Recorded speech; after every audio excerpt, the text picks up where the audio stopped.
Bonjour tout le monde, nous sommes le jeudi 2 décembre, il est 9h37 et les marchés sont actuellement en repli autour de 1,20% sur le CAC, idem sur le DAX. Quelle séance hier et notamment quelle fin de séance, hein. On a des boards, on a eu de belles portes de saloon avec un début de séance plutôt bien orienté avec une accélération incroyable d'ailleurs en fin de journée. Et une nouvelle fois, l'illustration que le manque de densité reste très fort à la hausse et à la baisse, puisque on a eu le mouvement inverse en 2-3 heures de temps, allez, en 2 heures de temps en fin de journée. Donc 20h, 22h, repli extrêmement violent, quasiment 200 points de baisse sur le CAC, euh, pour un retour à 6720. Donc des mouvements violents, une hésitation qui est très grande, bien évidemment, des marchés qui ont fait preuve jusqu'à présent plutôt de résilience.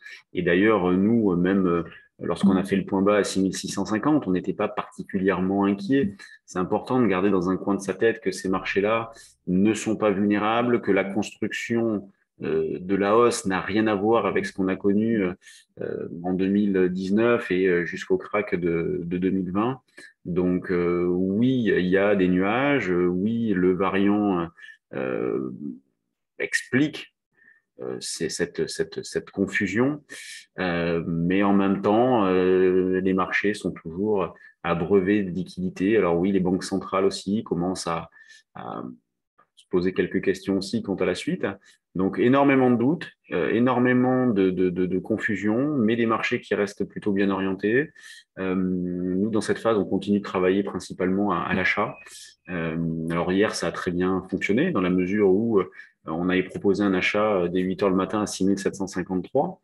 Euh, Là, on est actuellement sur 6780 sur un niveau d'achat que l'on va considérer comme agressif.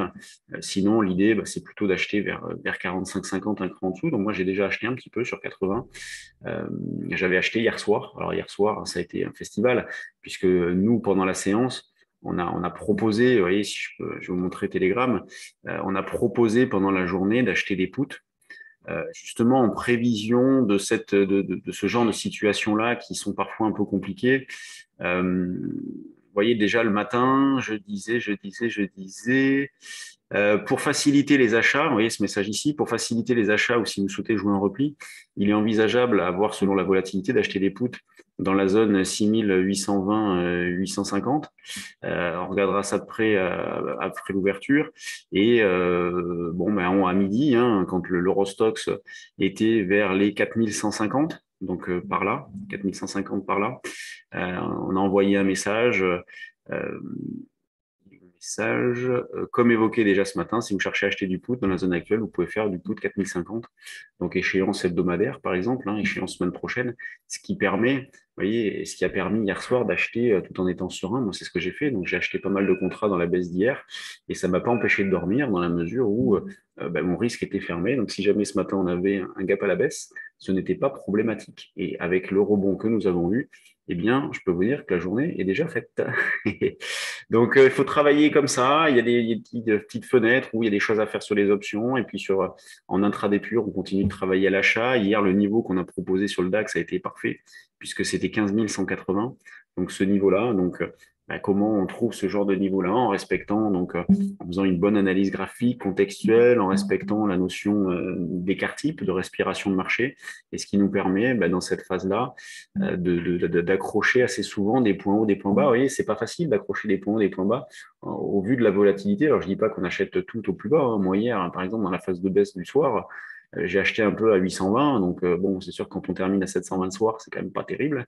J'ai acheté un petit peu en dessous, mais comme je le disais, le risque était fermé. Donc, je jouais quasi gratuit. Donc, faut pas hésiter. Mais il faut se la construire, cette position-là. Elle n'est pas tombée du ciel.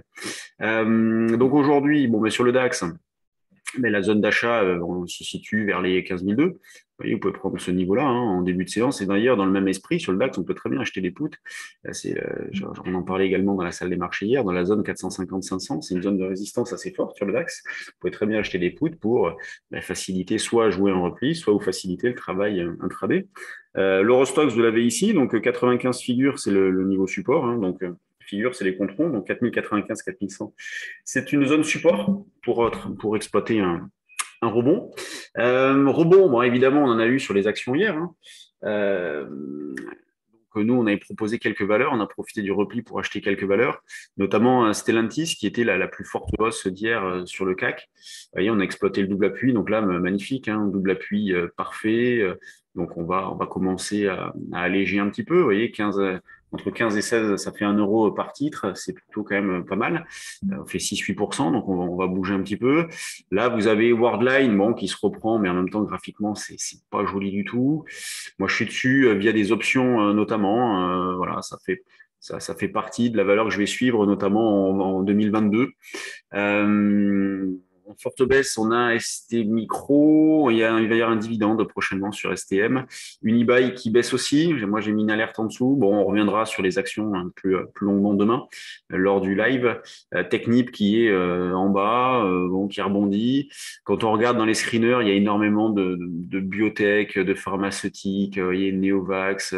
Vous avez Valbiotis, Medincell, voilà, ces valeurs qui bougent en ce moment. Bon, dans d'autres registres, vous avez IP, qui est une belle valeur. Fondamentalement, c'est du costaud. Bon, d'ailleurs, elle a très peu baissé dernièrement. Donc, il y a des choses à faire. C'est une phase de marché agréable avec un retour de la volatilité. Évidemment, hein, quand il y a de la vol, on adore.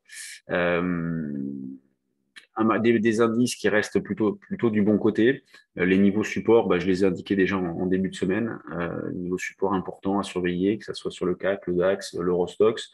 Les US sont en situation d'appui aussi, de contre-signaux pour certains. Bon, on parlera de tout ça si vous le voulez bien. Demain, lors de notre direct de la semaine, donc à 9h30 sur notre chaîne YouTube. Sur ce, je vous souhaite une bonne séance. Alors, juste avant de vous quitter, ce soir, j'organise une présentation de nos différents services, de nos formations, et on rentrera un petit peu plus dans le détail du trade du jour. Donc, si vous avez de l'intérêt, c'est gratuit, c'est en ligne, c'est ce soir à partir de 20h. Donc, voilà, si vous ne savez pas quoi faire ce soir, 20h, il faut compter, allez, 1 heure et quart de présentation de tout ça. Donc, c'est scindé en deux. Il y a une première partie sur nos formations, nos services, et une deuxième partie d'une demi-heure environ sur le trade du jour.